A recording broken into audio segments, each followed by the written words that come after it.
Picture this. It's 5 a.m. A warehouse is waking up. A truck backs in. Air is humid, cold. There's the smell of cardboard and diesel. And someone has to unload it. Fast, repetitive, heavy. For decades, this job had a simple assumption behind it. There would always be a human to do it. Today, this assumption no longer holds. And that leads to the question I would like to explore with you today. What happens when work can no longer rely on a stable supply of people?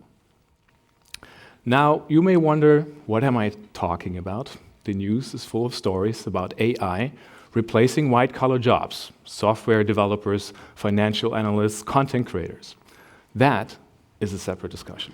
Today, I want to talk about something different. Work that involves physical labor. Let me share a story of my own work. As a computer scientist, I work with a logistics company, and we are trying to make warehouse robots better at simple tasks, such as picking up a t-shirt. You might think that's easy. I thought so too. Turns out, it's not. Simple differences can make these robots fail. Missing packaging, torn plastic, fabric that unfolds. Teaching these robots to handle situations like that can take thousands of training examples. When I realized that, I asked them, so why do you invest so much money in robots that are, frankly speaking, far from perfect? The answer was people. They simply cannot find enough people who are willing to do the physically demanding work in a warehouse. They told me without immigrants and without automation, parts of their operations would simply stop.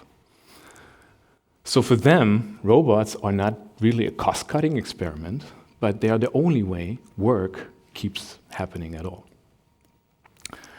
So this is not just the story of one company in a single warehouse. The OECD describes a general shift from job shortage to labor shortage, driven by aging populations and lower birth rates. In more than a quarter of OECD countries, the working age population is projected to decline by over 30% in the next 30 years. We used to worry about jobs disappearing. In many sectors today, the opposite is actually happening. The workers are disappearing. And you can see this in the systems that keep society running. Let me give you a couple of examples. In transport, for instance, many truck drivers are nearing retirement, and too few young people are stepping in to replace them. The International Road Transportation Union reported 3.6 million unfilled truck driver positions across 36 countries.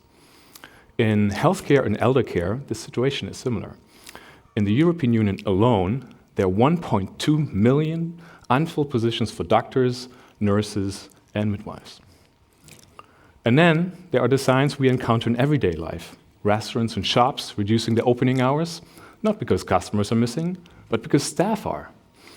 A few weeks ago, my local supermarket closed the fresh food counter and had put up a simple sign, closed due to staff shortage. Now, you might ask, why not just pay people more? Companies have tried, but this is not only about money. There aren't enough people, and those who can choose, they choose jobs that doesn't damage their bodies. So when people are asking, why are robots entering the workplaces now, even though they are far from perfect, the answer is simple. Because the alternative is not humans. The alternative is nobody. And when nobody is a competitor, even an imperfect robot looks like a promising solution. Now, this should change how we think about robots. When we hear robot, our mind typically pulls up two types of images: the helpful, human-like assistant and the killer machine.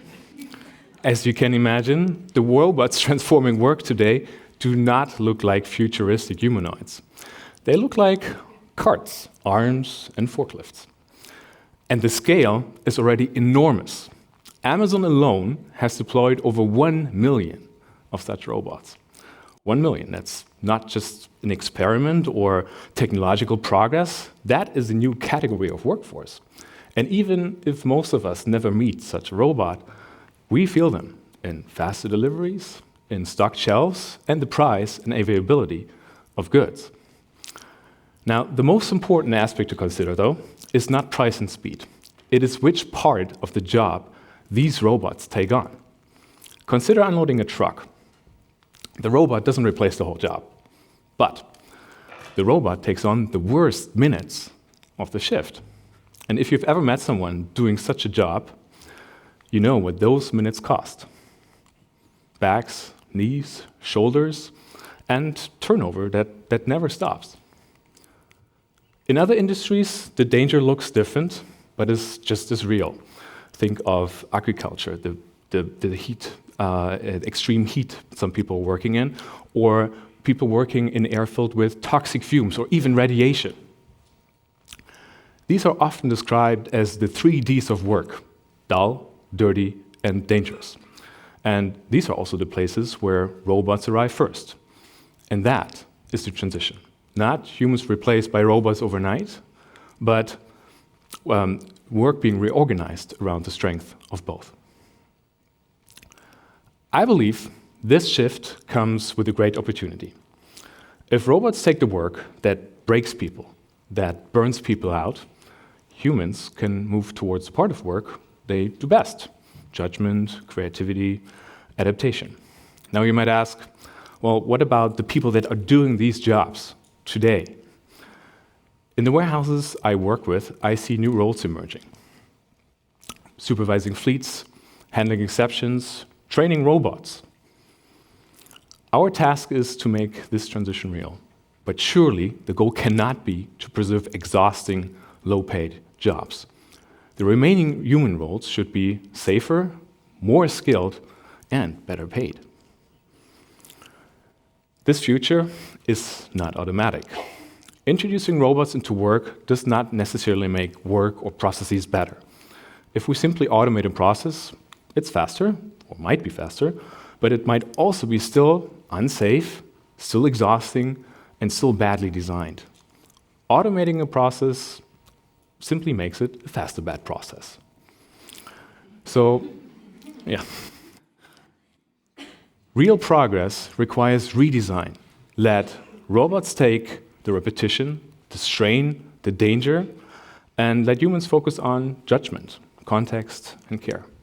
So the real question ahead is not how fast we can build better robots, but how we design the work around them.